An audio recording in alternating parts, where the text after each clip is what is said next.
Santibla oja Santibla na sahiत्य da sangakibagi magi journey gi awan wai kya pawdam biramba makha chatharakpa asidi lengbi rekliba singda gi maraktagi tawbimal khangba utchaba oina aibina kausinjari ojabu khudol pot amatang tamjanabagi dama RK Gunachandra Singh President Imakhon lengsin biraksi oja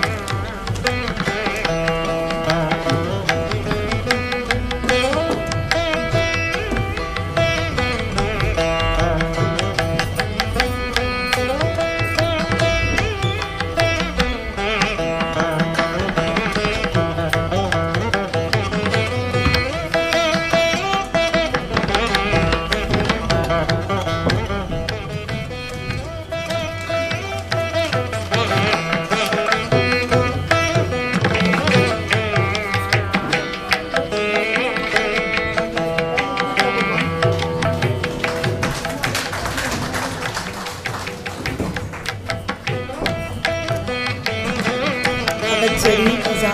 Gunachandra mathang achidi oja Samurai Lakpam Prahlad Sharma ex-president Manipuri Literary Society bu lengsin birakna lengsin jeri oja lengsin jeri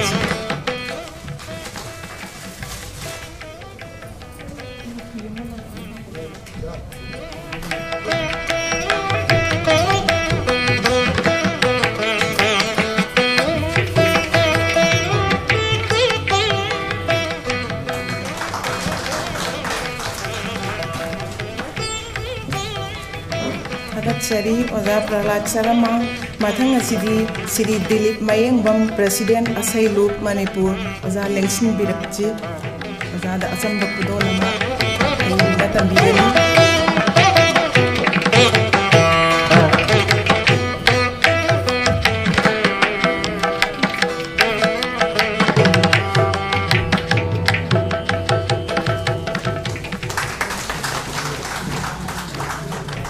Cheri oja Dilip Mayengbam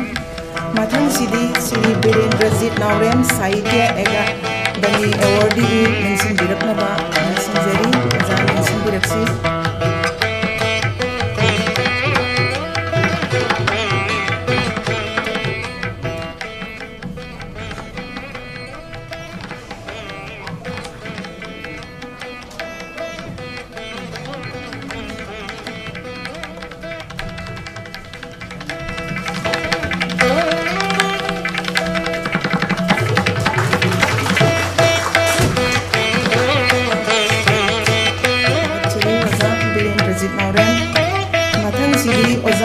Chandra Mitai Sahitya Akademi Awardee oja lengsin biraksi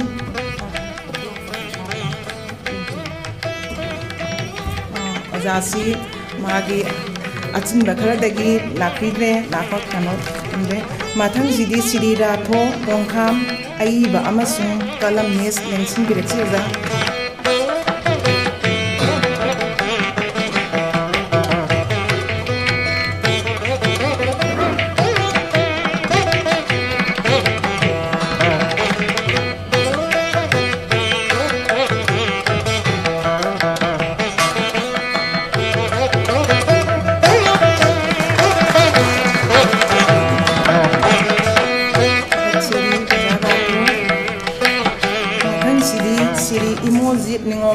Proprietor Yaibiran Communication Imphal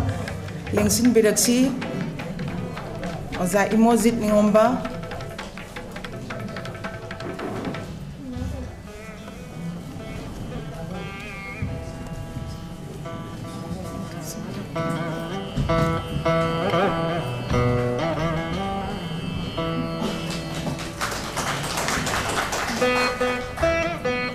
Cheri oja Imojit Ningomba mathang sidi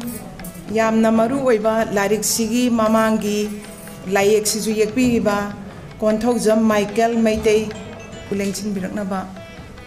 Konthaujam Michael artist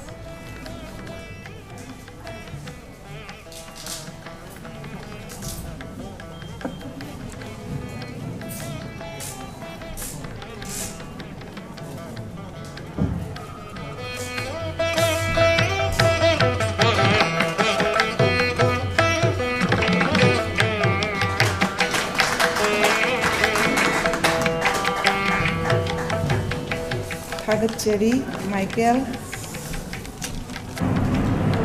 मथंग असिदी हौजिक मियाम की ममांगदा फोंदोकबिख्रबा lyric लेमेरेमबिनी आई HYBE सैरेंग की lyric असिदा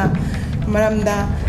अकुप्पा वाफम खरा वारोल खरा थंबिनबगिदमक ओजा Wahengbam Kumari Sanu assistant professor Manipuri department Manipuri University बु ओजा लेंसिन बिरकनबा निसिंजरी।